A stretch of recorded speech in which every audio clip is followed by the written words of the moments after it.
What's the order of openings? Who's going first? Please, I think it's Rex Nice, then me, and yes, sure.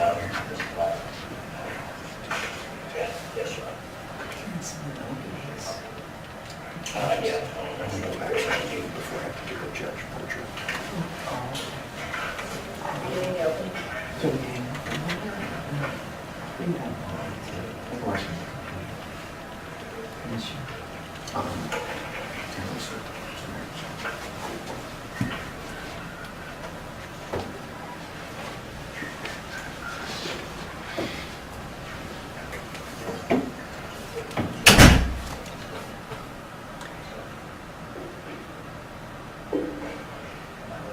All rise.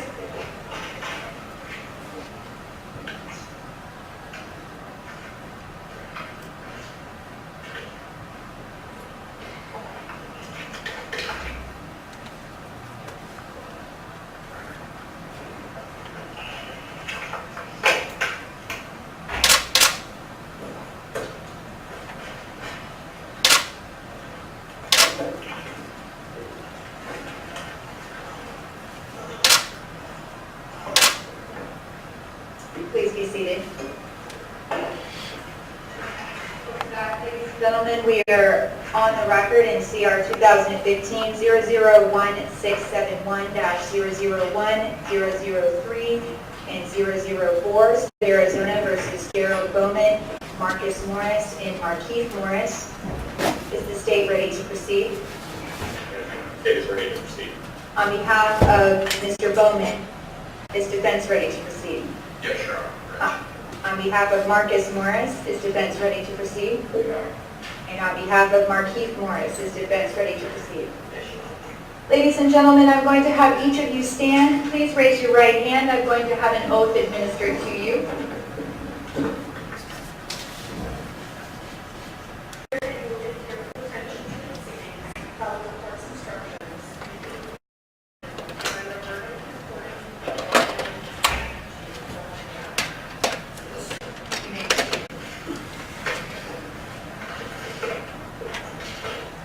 Ladies and gentlemen, at this time I'm going to have the charging document read to you. Madam Clerk? The Superior Court of the State of Arizona, Innocence of Maricopa, State of Arizona versus Bowman, CR 2015, 001-671-001. Marcus David Morris, CR 2015-001-671-003. Markieff Morris, CR 2015-001-671-004. Aggravated assault. Number 2, aggravated assault. The grand jurors of Maricopa County, Arizona, accused Gerald Bowman, Marcus David Morris, and Markieff Morris. On April 18, 2015, charging with Maricopa County, Arizona, count 1. Marcus David Morris and Markieff Morris, on or about January 24, 2016.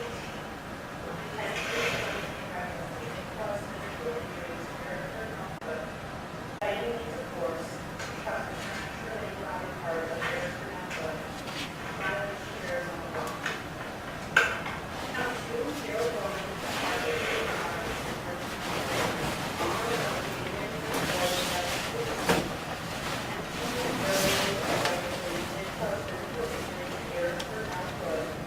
while his capacity to resist is substantially impaired in violation of the Arizona law. H. Bill William T. Montgomery, Maricopa County Attorney, signed Decade 23, April 9, 2015, signed the versus the grand jury, to which the defendants have entered pleas of not guilty as to each count. Ladies and gentlemen, I passed out to you a copy of the preliminary jury instructions. I'm going to read the preliminary instructions to you. You are welcome to follow along as I read, or simply listen as I read the instructions. Importance of jury service. Jury service is an important part of our system of justice with a long and distinguished tradition in American law. From the beginning, American law has viewed the jury system as an effective means of drawing on the collective wisdom, experience, and fact-finding abilities of persons such as yourselves. While it may be an occasional inconvenience or worse, jury service is an important responsibility for you, one which I am sure you will take seriously. Now, ladies and gentlemen, during the jury selection process, I was somewhat jocular. I was joking with individuals, and I do that on purpose, in part because I realized during jury selection, I ask you a lot of questions that are very intrusive. Now the process of the trial has begun. I'm sure you will give it the seriousness to which it is entitled. Turning back to the jury instructions.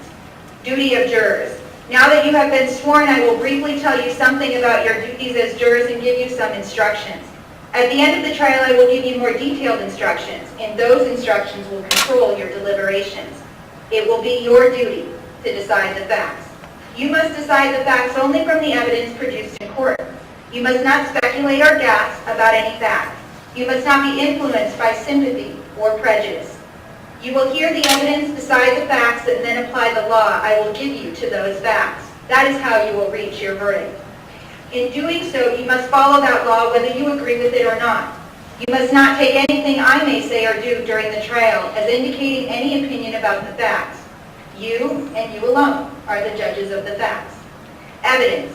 You will decide what the facts are from the evidence presented here in court. That evidence will consist of testimony of witnesses, any documents, and other things received into evidence as exhibits, and any evidence stipulated to by the parties or that you are instructed to consider. You may hear reference to exhibits that are not admitted and are not asked to be admitted. These exhibits are not admitted as evidence, but the information from them that is testified to by the witnesses is evidence that you may consider. You will decide the credibility of the witnesses and the weight to be given to any evidence presented in the case, whether it is direct evidence or circumstantial evidence. Direct and circumstantial evidence. Evidence may be direct or circumstantial. Direct evidence is a physical exhibit or the testimony of a witness who saw, heard, touched, smelled, or otherwise actually perceived an event. Circumstantial evidence is the proof of a fact or facts from which the existence of another fact may be determined. The law makes no distinction between direct and circumstantial evidence. You must determine the weight to be given to all of the evidence without regard to whether it is direct or circumstantial. Stipulations. During the trial, the lawyers are permitted to stipulate that certain evidence exists. This means that both sides agree that the evidence exists and is to be considered by you during your deliberations at the conclusion of the trial. You are free to treat a stipulation as any other evidence. You are free to accept it or reject it in whole or in part, just as any other evidence. Evidence, statements of the lawyers, and rulings. As I mentioned earlier, it is your job to decide from the evidence what the facts are. Here are 6 rules on what is and what is not evidence. Evidence to be considered. 1. You must determine the facts only from the testimony of the witnesses and from exhibits admitted in evidence. Anything you may see or hear when the court is not in session, even if what you see or hear is done or said by one of the parties or by one of the witnesses, is not evidence and must not be considered by you. If you should hear or see anything pertaining to the case outside the courtroom, or if anyone should attempt to speak to you about this case outside the courtroom, please report it to me as soon as you can. 2. Lawyer statements. Statements or arguments made by the lawyers in the case are not evidence. Their purpose is to help you understand the evidence and the law. 3. Questions to a witness. A question is not evidence. A question can only be used to give meaning to a witness's answer. 4. Objections to questions. If a lawyer objects to a question and I do not allow the witness to answer, you must not try to guess what the answer might have been. You must also not try to guess the reason why the lawyer objected in the first place. 5. Rejected evidence. At times during the trial, evidence may be offered that I do not admit as evidence. When evidence is not admitted, you must not consider it for any purpose. 6. Stricken evidence. At times, I may order some evidence to be stricken from the record. Then it is no longer evidence, and you must not consider it for any purpose. Rulings of the court. Admission of evidence in court is governed by the rules of law. I will apply those rules and resolve any issues that arise during the trial concerning the admission of evidence. If an objection to a question is sustained, you must disregard the question and you must not guess what the answer to the question might have been. If an exhibit is offered into evidence and an objection to it is sustained, You must not consider that exhibit as evidence. If testimony is ordered stricken from the record, you must not consider that testimony for any purpose. Do not concern yourself with the reasons for my rulings on the admission of evidence, and please do not regard those rulings as any indication from me of the credibility of the witnesses or the weight you should give to any evidence that has been admitted. Exclusion of witnesses. The rule of exclusion of witnesses is in effect and will be observed by all witnesses until the trial is over and a result announced. This means that all witnesses will remain outside the courtroom during the entire trial except when one is called to the witness stand. They will wait in the areas directed by the bailiff unless other arrangements have been made with the attorney who has called them. The rule also forbids witnesses from telling anyone but the lawyers what they will testify about or what they have testified to. If witnesses do talk to the lawyers about their testimony, other witnesses and jurors should avoid being present or overhearing. The lawyers are directed to inform all of their witnesses of these rules and to remind them of their obligations from time to time as may be necessary. The parties and the lawyers should keep a careful lookout to prevent potential witnesses from remaining in the courtroom if they accidentally enter. If there is media coverage of the case that includes audio or video coverage of opening statements and/or witness testimony, the lawyers are instructed to inform their witnesses that the witnesses are prohibited from watching coverage of portions of the trial, including opening statements and the testimony of other witnesses. Be advised that the defendants, victim, and the case agent are all exempt from this rule of exclusion and may remain in the courtroom at all times. Bench conferences and recesses. From time to time during the trial, it may become necessary for me to talk to the attorneys out of the hearing of the jury, either by having a conference at the bench when the jury is present in the courtroom or by calling a recess. Please understand that while you are waiting, we are working. The purpose of these conferences is not to keep relevant information from you, but to decide how certain evidence is to be treated under the rules of evidence and to avoid confusion and error. We will, of course, do what we can to keep the number and length of these conferences to a minimum. I may not always grant an attorney's request for a conference. Do not consider my granting or denying a request for a conference as any indication of my opinion of the case or what your verdict should be. Please do not be concerned with what we are discussing at any bench conference we may have. Please respect the privacy of those participating in the bench conference to maintain the fairness of the trial. Credibility of witnesses.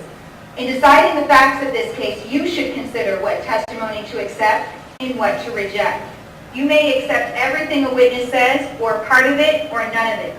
In evaluating testimony, you should use the test for accuracy and truthfulness that people use in determining matters of importance in everyday life, including such factors as the witness's ability to see or hear or know the things the witness testified to, the quality of the witness's memory, the witness's manner while testifying, whether the witness has any motive, bias, or prejudice, whether the witness is contradicted by anything the witness said or wrote before trial or by other evidence, and the reasonableness of the witness's testimony when considered in the light of the other evidence.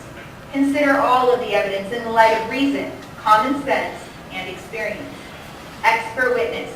A witness qualified as an expert by education or experience may state opinions on matters in that witness's field of expertise and may also state reasons for those opinions. Expert opinion testimony should be judged just as any other testimony. You are not bound by it.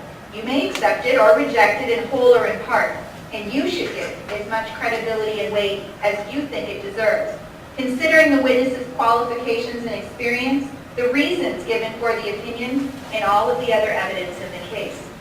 Juror note-taking. Now, ladies and gentlemen, at the conclusion of many of my trials, jurors will say to me, "I wish you told me that I could use my notes during deliberation." I always read this instruction. At the end of the trial, you will have to make your decision based on what you recall of the evidence. You should pay close attention to the testimony as it is given. You have been provided with notepads and pens. The court encourages you to take notes during the trial if you wish to do so. Do not let note-taking distract you so that you miss hearing or seeing other testimony. You may use your notes during your deliberations at the end of the trial. Until then, keep your notes to yourself. During recesses in the trial, you may leave your notes on your seat. Your notes are confidential and my bailiff will guard them. No one will be allowed to read your notes. Whether you take notes or not, you should rely on your own memory of what was said and not be overly influenced by the notes of other jurors. After you have rendered your verdict, the bailiff will collect your notes and destroy them. Do not be influenced at all by my taking notes. What I write down may have nothing to do with what you are concerned with at the trial. Admonition. I'm now going to say a few words about your conduct as jurors and give you some do's and don'ts, mostly don'ts, that I will call the admonition. Do wear your juror badge at all times in and around the courthouse so everyone will know that you are on a jury. Each of you has gained knowledge and information from the experiences you have had prior to this trial. Once this trial is begun, you are to determine the facts of this case only from the evidence presented in this courtroom. Arizona law prohibits a juror from receiving evidence not properly admitted at trial. Therefore, do not do any research or make any investigation about the case on your own. Do not view or visit the locations where the events of the case took place. Do not consult any source, such as a newspaper, dictionary, reference manual, television, radio, or any electronic media for information. If you have a question or need additional information, submit your request in writing and I will discuss it with the attorney. Do not talk to anyone about the case or about anyone who has anything to do with it. And do not let anyone talk to you about those matters until the trial has ended and you have been discharged as jurors. This prohibition about not discussing the case includes using email, Facebook, Twitter, Google, or any internet search engine in any form of electronic communication for any purpose whatsoever if it relates in any way to this case. This includes, but is not limited to, blogging about the case, your experience as a juror on this case, discussing the evidence, the lawyers, the parties, the court, your deliberations, your reactions to testimony or exhibits, or any aspect of the case or your courtroom experience with anyone whatsoever until the trial is ended and you have been discharged as jurors. Until then, you may tell people you are on a jury, the estimated schedule for the trial, but do not tell them anything else except to say that you cannot talk about the trial until it is over. One reason for these prohibitions is because the trial process works by each side knowing exactly what evidence is being considered by you and what law you are applying to the facts you find. As I previously told you, the only evidence you are to consider in this matter is that which is introduced in the courtroom. The law you are to apply is the law that I will give you in the final instruction. This prohibits you from consulting any outside source. If you have cell phones, laptops, or other communication devices, please turn them off and do not turn them on while in the courtroom. You may use them during breaks, so long as you do not use them to communicate about any matter having to do with this case. You are not permitted to take notes with laptops, Blackberries, tape recorders, or other electronic devices. You are only permitted to take notes on the notepad provided by the court. Devices that can take pictures are prohibited and may not be used for any purpose. It is your duty not to speak with or permit yourselves to be addressed by any person on any subject connected with this trial. If someone should try to talk to you about the case, stop him or her or walk away. If you should overhear others talking about the case, stop them or walk away.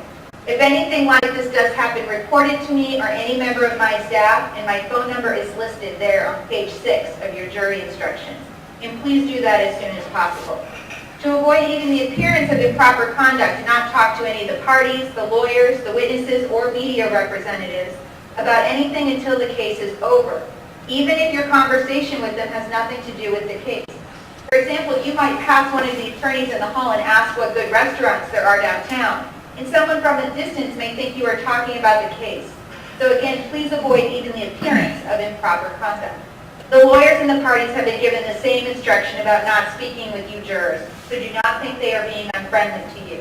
When you go home tonight and family and friends ask what the case is about, remember you cannot speak with them about the case. You can just tell them you are still on the jury, the estimated schedule of the trial, and that you cannot talk about the case until it is over. In civil cases, jurors are permitted to discuss the evidence during the trial while the trial progresses. In criminal cases such as this, however, jurors are not permitted to discuss the evidence until all the evidence has been presented and the jurors have retired to deliberate on the verdict.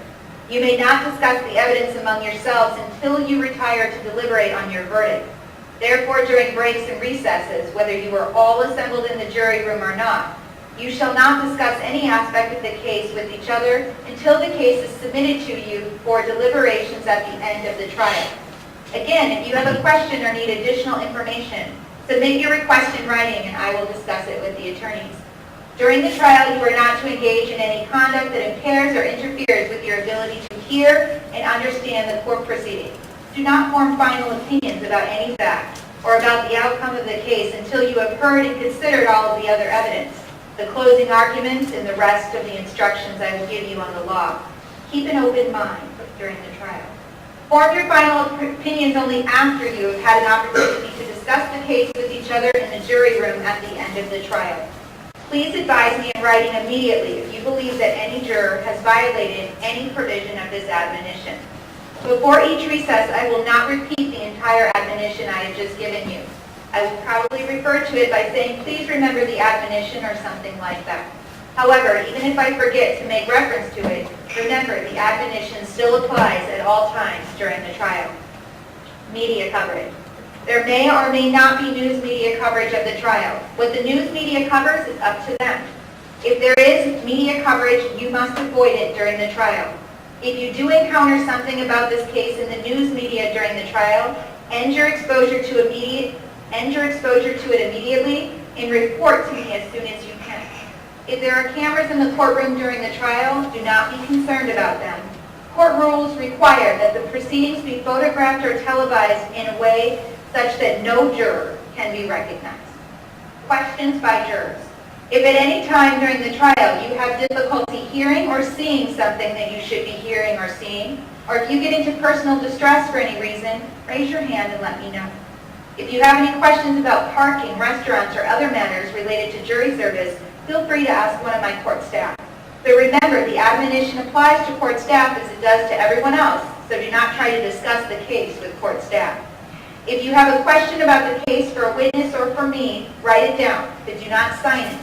Hand it to the bailiff. If your question is for a witness who is about to leave the witness stand, please signal the bailiff or me before the witness leaves the stand. The lawyers and I will discuss the question. The evidence or rules of law may prevent some questions from being asked. If the rules permit the question and the answer is available, an answer will be given at the earliest opportunity. When we do not ask a question, it is no reflection on the person submitting it. You should attach no significance to the failure to ask a question. I will apply the same legal standards to your questions as I do to the questions asked by the lawyers. If a particular question is not asked, please do not guess why or what the answer might have been. Ladies and gentlemen, a few additional instructions on this provision. There are question forms on the front bar in front of each of you. I encourage you to have question forms in your binder with you. And I encourage you to write questions as the testimony progresses.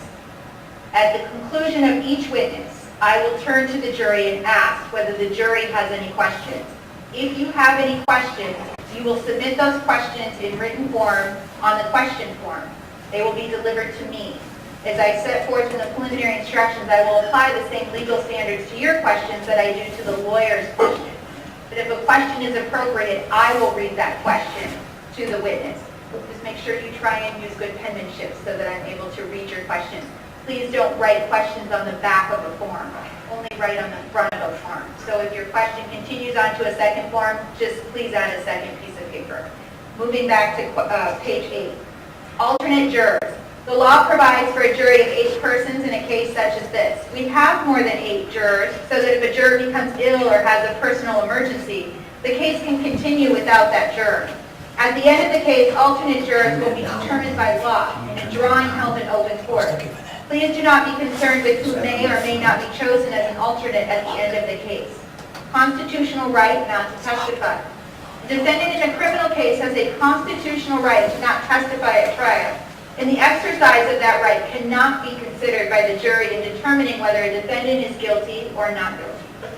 Statements by a defendant. If there is testimony in this case about what a defendant said to a law enforcement officer, you must not consider any such statements unless you determine beyond a reasonable doubt that the defendant made the statements voluntarily.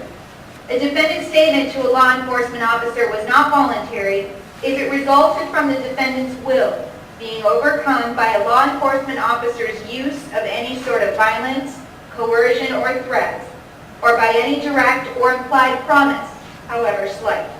You must give such weight to the defendant's statement as you feel it deserves under all the circumstances. Presumption of innocence and burden of proof. The state has charged each defendant with certain crimes. A charge is not evidence against a defendant. You must not think a defendant is guilty just because a defendant has been charged with a crime. Each defendant has pled not guilty. A defendant's plea of not guilty means that the state must prove every part of a charge beyond a reasonable doubt. The law does not require a defendant to prove innocence. Every defendant is presumed by law to be innocent. The state has the burden of proving each defendant guilty beyond a reasonable doubt. In civil cases, it is only necessary to prove that a fact is more likely true than not, or that its truth is highly probable.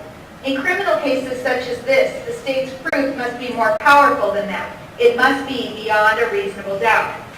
Proof beyond a reasonable doubt is proof that leaves you firmly convinced of the defendant's guilt. There are very few things in this world that we know with absolute certainty. And in criminal cases, the law does not require proof that overcomes every doubt. If, based on your consideration of the evidence, you are firmly convinced that a defendant is guilty of the crime charged, you must find that defendant guilty.